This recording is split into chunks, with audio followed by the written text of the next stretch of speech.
Abomination. Once lost, once broken, once swallowed by the horrors of corruption, rises at my side, stronger than ever, reshaped by the truths unearthed by the ancient Necromancer's knowledge. I begin by summoning the bones and infected. 6 skeletons, 6 zombies, 12 offerings, 12 fragments of will. Their purpose is singular now. They are not guardians, not legionnaires, not an army meant to endure. I assemble Abomination from their bodies, binding them into flesh-stitched unity, a titan born anew. In past ages, I would have used far more bodies, 20, 30. But this ritual has evolved beyond brute mass. The 12 are enough. The true strength comes not from how many corpses he consumes, but from how many die after. I simply did not understand why, not until its truth was revealed to me in the Ursa's library many years ago. The moment Abomination stands, I cloak him with the same power that once broke kingdoms, Dreadshade. I still recall the first time I dared cast it upon him in our battles long ago, before he fell, before my exile, before my long years wandering the quiet wastelands of regret. Now, as the aura settles over him again, he has the strength to bear it. The dark ring forms around him, its radiance spilling into me through symbiotic apparition, stitching ancient power into my bones and blood. Its strength is mine. Its wrath is ours, and as long as I stand within its orbit, my damage surges, my strike sharpen, and Doombrand pulses brighter on every minion that answers my call. Through Dreadshade, each skeleton I summon, each fragile shard of bone and loyalty becomes marked by an ancient sigil, Doombrand. When they die, the brand erupts into necrotic fury with 400% effectiveness, obliterating all who stand near them. They are living fuse lines strung across the battlefield, their lifespan brief, for their death is their power. But the explosions alone are not enough. Not anymore. Not at 1100 corruption. I learned that the hard way under the shadow of the void, experimenting with carving marrow from my own bone and consuming my minions when I strung the shards that came from it across the battlefield. Doombrand is magnificent, but alone it does not kill gods. So I wove the second layer of the ritual.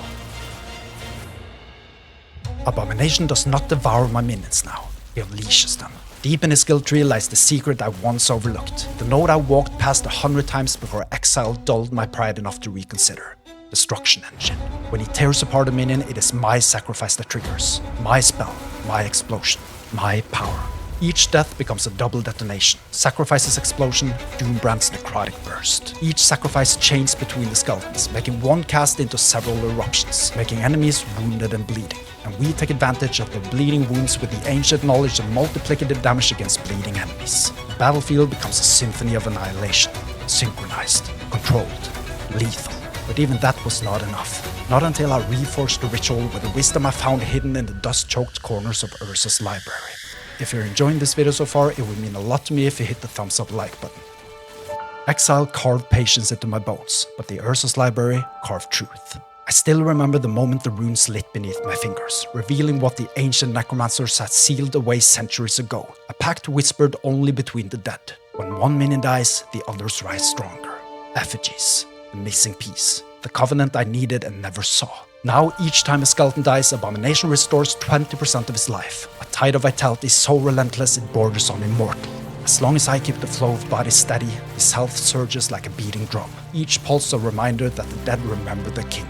At high corruption, even one skeleton is enough to sustain him. One. I spent years grieving his fall before realizing the truth Heorot whispered to me under his dying breath was always within my grasp. Effigies had been sleeping beneath my fingertips, waiting for the moment I was patient enough, humble enough to see it. Now that I do, our enemies never stand a chance. A minion's death is not just a burst of power, it's a curse carved into the bones of the world.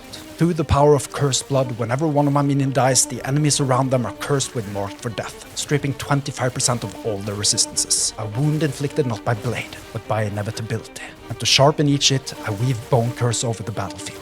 I engrave each cast with powers that multiply the raw devastation, armor tearing turning titans into fragile beings, ruptured corpse making each death ripple outwards, cursed limbs marking every strike with a copy of the curse, unholy torment granting me enormous spell damage, rare, precious, lethal. Bone Curse does not merely weaken enemies, it prepares them for the ritual. It makes every explosion land like the fist of a god. But we have yet another power, a force even surpassing the lethality of Bone Curse.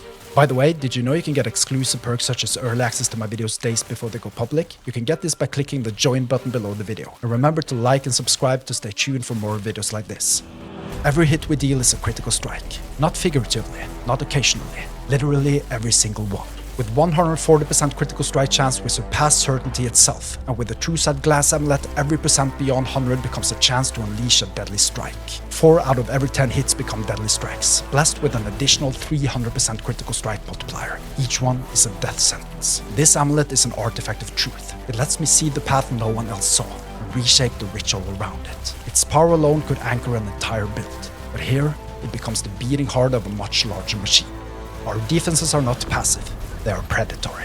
My pool of life is close to 4,000, and with the River of Bones power, I leech 50% of my critical strike damage as health. Since every hit crits, the flow is constant. A river of stolen vitality rushing into me every second. The null portent armor transforms my power even further. Overkill damage becomes fuel for survival, flowing into me with accelerated leech rate. And the armor's ability to overcap resistances grants me a rare potent shield, up to 20% additional reduced damage taken from capped resistances. I got armor high enough to defy the void. Endurance soon to reach its cap by swapping the stat of the protective ward on my ring with a high tier endurance. I am no fragile sorcerer. I am a storm wrapped in bone.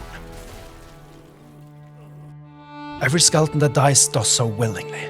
Everyone that rises does so knowing its fate. And the ancient vanguards, warriors carved from forgotten wars, answer my call when I demand more bodies, more explosions, more fuel. These are not minions, they are martyrs. They are the chosen dead. Together, they reshape the battlefield into a graveyard of my making. And Abomination, my titan, my companion, my once lost friend, commands their sacrifice with precision. This is no longer the frenzied chaos of our early experiments. This is orchestration. This is ritual. This is war. These are the steps that should be followed when leveling and ascending to the true power. At level 5, awaken the force of hungering souls. Not for the meager early damage, but for the truth hidden in the tree. The multiplicative power that surges when we stand among our own minions. This synergy becomes the first thread of tapestry we will one day weave. So at level 8, specialize in calling forth skeletons, the first loyal fragments of the army to come. If needed, let wandering spirits whisper faint damage into the world, but let them remain unspecialized. Ephemeral tools, nothing more. The first true shift arrives the moment the power of sacrifice is wieldable. When it is, cast aside hungering souls without hesitation. Now we detonate the skeletons ourselves. Not Abomination, not yet. From here, the ritual expands. We specialize in Bone Curse for the 3rd slot. Its essence is potent, but early on it need not be woven constantly into battle. Use it only when it feels natural. The spell will become essential later. Then, at level 35, the true architecture of the build begins to form. We etch Dreadshade into our arsenal, the aura that will one day cling to Abomination like a crown of shadow, marking every servant around him with Doombrand. And finally, at level 50, we specialize in Assemble Abomination. From here, every piece of the endgame structure locks into place. Now, if you want early access to videos like this as well as other exclusive perks, click the join button below to become a member. And remember to hit the like and subscribe buttons. And if you want to see the full epic 0 to hero journey for this build, click on the video card on the screen.